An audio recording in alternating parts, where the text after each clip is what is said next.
Welcome to Democracy Now!, democracynow.org, The Quarantine Report. I'm Amy Goodman. The world has recorded over 100 million cases of COVID-19. Global deaths now top 2.1 million. In the U.S., January is already the deadliest month since the start of the pandemic, with at least 80,000 lives lost. President Biden took new steps Tuesday to ramp up the rollout of vaccines, including the purchase of 200 million more doses. Half will come from Moderna, the other half from Pfizer-BioNTech. Weekly vaccine supplies to states and tribes will also be increased. Officials from the Biden administration walked back the president's statement earlier this week that any American who wanted the shot could get it by the spring, instead saying end of summer is a more likely timeline. This is Biden speaking Tuesday. The brutal truth is it's going to take months before we can get the majority of Americans vaccinated. Months.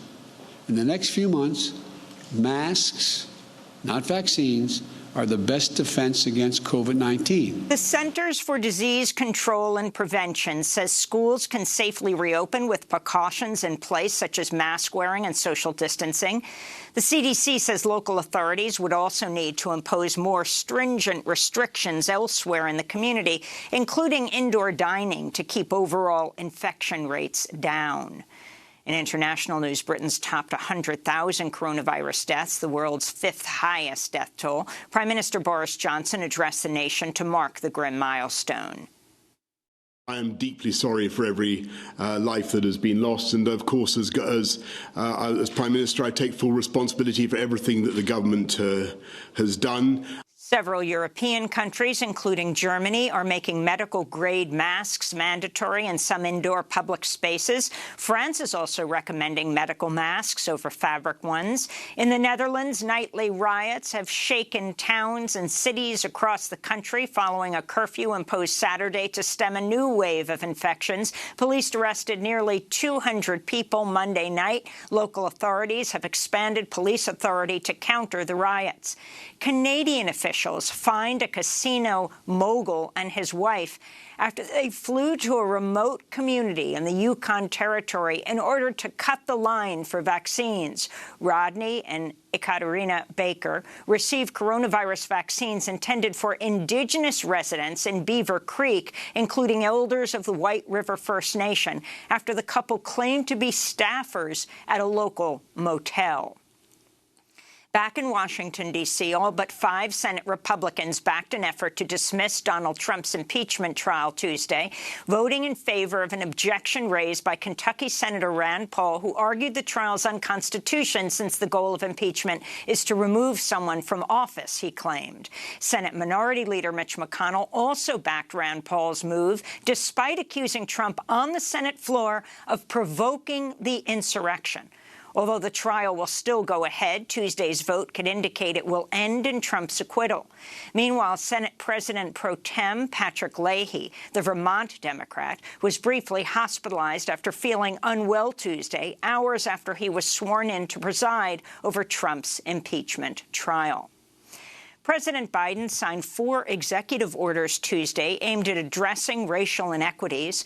One order directs the Justice Department to end its use of private prisons. As a senator, Biden authored the 1994 crime bill, which intensified mass incarceration, disproportionately targeting Black and brown communities. But he expressed regret for his past policies on the campaign trail after intense scrutiny and pressure. Immigrant rights advocates are calling on Biden to also end the use of private immigration jails. Another executive order directs the Department of Housing and Urban Development to, quote, redress racially discriminatory federal housing policies, unquote. 2 other orders commit to respecting and reinforcing tribal sovereignty and combating xenophobia against Asian Americans. We'll have more on Biden's orders after headlines with Ashley Woodard Henderson, head of the Highlander Research and Education Center in Tennessee. President Biden's also placing racial justice at the center of his plan to combat the climate crisis. He's announcing major actions today, including a moratorium on new oil and gas leasing on public lands, moves to cut carbon emissions, and move the country away from dependence on fossil fuels and investing federal funds in communities of color and other groups most vulnerable to pollution and the effects of the changing climate. We'll have more on Biden's climate plan with Sunrise Movement's Varshini Prakash. In immigration news, a federal judge in Texas has temporarily blocked the Biden administration's 100-day moratorium on most deportations. U.S. District Judge Drew Tipton ruled to suspend the policy for at least 2 weeks while a challenge by Republican Texas Attorney General Ken Paxton is reviewed. Paxton's suit argues the moratorium violates immigration law and a legal agreement between Texas and the Trump administration. Judge Tipton was appointed by Trump last year. The Justice Department has so far charged over 150 people and identified another 400 as suspects in the January 6th insurrection at the U.S. Capitol. At least 19 suspected rioters have been tied to far-right groups, including the Proud Boys, Oath Keepers, 3%ers, a far-right gun group, Texas Freedom Force, and the conspiracy group QAnon. On Tuesday, top U.S. Capitol security officials issued an apology for failings before and during the deadly Trump-incited assault as they appeared before the House Appropriations Committee, which is investigating the attack. Acting U.S. Capitol Police Chief Yogananda Pittman said, quote, "By January 4th, the department knew that the January 6th event would not be like any of the previous protests held in 2020. She went on, "We knew that militia groups and white supremacist organizations would be attending. We also knew that some of these participants were intending to bring firearms and other weapons to the event. We knew that there was a strong potential for violence and that Congress was the target," she said. Pittman became the acting chief of the Capitol Police after her predecessor, Stephen Sund, resigned following the riot. She's the first African-American and first woman to assume the role.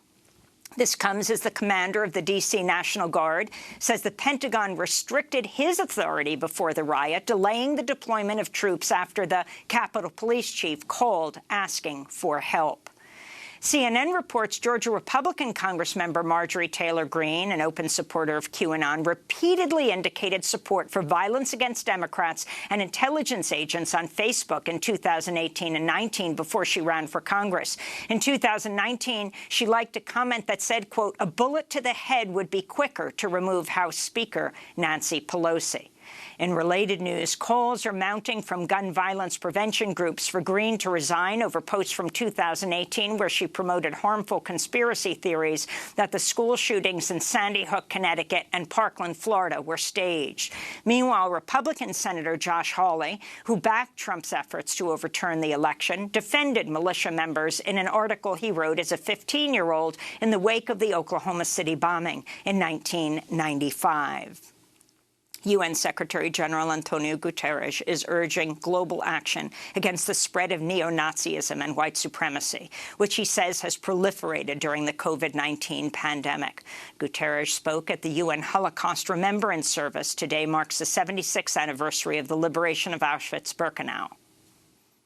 Anti-Semitism continues to blight our world.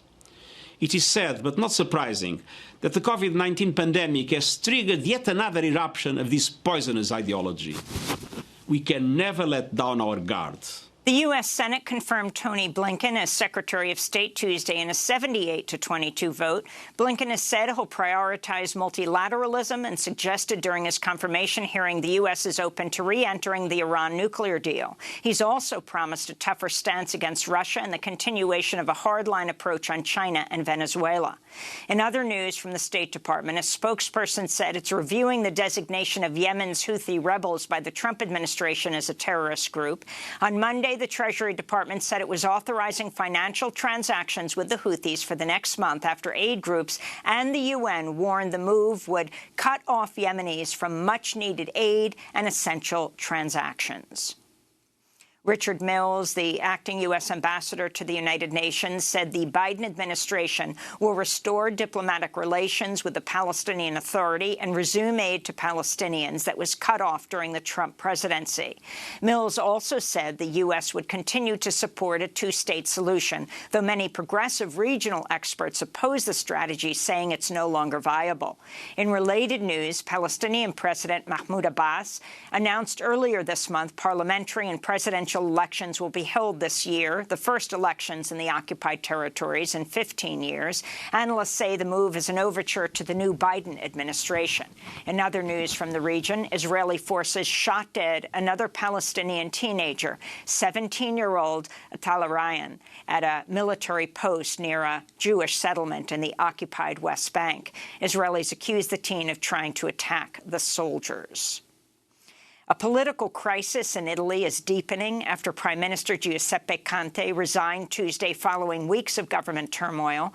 The resignation followed a dispute among the governing coalition over Conte's handling of the pandemic and over European Union coronavirus recovery funds. Conte is expected to try to remain as leader by forming a new coalition, but if those efforts fail, Italy could be headed towards snap elections amidst a devastating second wave of the pandemic. And Mexican authorities have launched an investigation after 19 bodies were found shot and burned over the weekend in a town near the U.S.-Mexico border. Relatives of asylum seekers from Guatemala say they believe 13 of the dead could be their loved ones and includes teenagers who were trying to reach the United States. And those are some of the headlines. This is Democracy Now!, democracynow.org, the Quarantine Report. I'm Amy Goodman in New York, joined by my co-host Juan Gonzalez in New Brunswick, New Jersey. Hi, Juan. Hi, Amy, and welcome to all of our listeners and viewers across the country and around the world.